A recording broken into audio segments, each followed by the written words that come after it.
ટોરેન્ટોને આપી દીધું. હવે આપણા દેશના વડાપ્રધાન 15મી તારીખે ડેડિયાપાડા આવે એના પહેલા દેવ મોગરા માતાજી ક્યાં છે, એનો વિસ્તાર કેવો છે એ જોવા માટે જવાના છે. મારા સાથીઓ, તમને કહેવા માંગુ છું, આ નરેન્દ્રભાઈ મોદીજી જ્યારે વિસ્તાર જોઈને જશે, તમે લખી રાખજો, આવનારા દિવસોમાં આપણી કુળદેવીને પણ અદાણીને લખીને આપી દેશે, એની કોઈની ગેરંટી નથી. કેમ કે આ વ્યક્તિ જ્યાં જાય, જેનું દર્શન કરી આવે, જેને જોઈ આવે, એ પછી રિલાયન્સ ને આપી દે, ટાટા ને આપી દે, અદાણી ને, બિરલા ને આપી દે. ત્યારે આપણી માતાજીના રક્ષણ કરવા માટે પણ આપણે તૈયાર રહેવું પડશે. ત્યારે તમે વિચાર કરો, જો વડાપ્રધાને ભગવાન બિરસા મુંડાની 150મી જન્મ જયંતિ ઉજવવાની હતી, ઝારખંડમાં રાંચીમાં આવ્યું છે.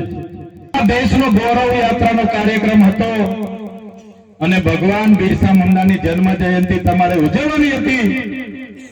તો ભગવાન બિરસા મુંડાનું કર્મભૂમિ, જન્મભૂમિ ઝારખંડની રાંચીમાં આવેલી છે. તમે ત્યાં જઈને આખા ગુજરાતને, આખા દેશના આદિવાસીઓને સારો સંદેશો આપી શકો. પણ ડેડિયાપાડામાં આવીને ચૈતરભાઈની વિકેટ પાડવાનું જે તમે આયોજન કર્યું છે, આ આદિવાસી સમાજ જોઈ રહેલો છે. આવનારા દિવસોમાંથી આખા ગુજરાતમાંથી તમારી વિકેટ પાડી દેવા માટે અમે તૈયાર છીએ. અમે આંદોલનો કર્યા, આદિવાસી જાગૃત થયા, એટલે આ લોકોને થયું કે હવે આદિવાસીઓ તો જાગી ગયા છે.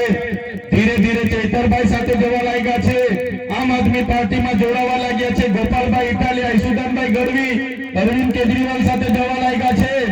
એટલે એ લોકોએ આખું મંત્રીમંડળ બદલી નાખ્યું.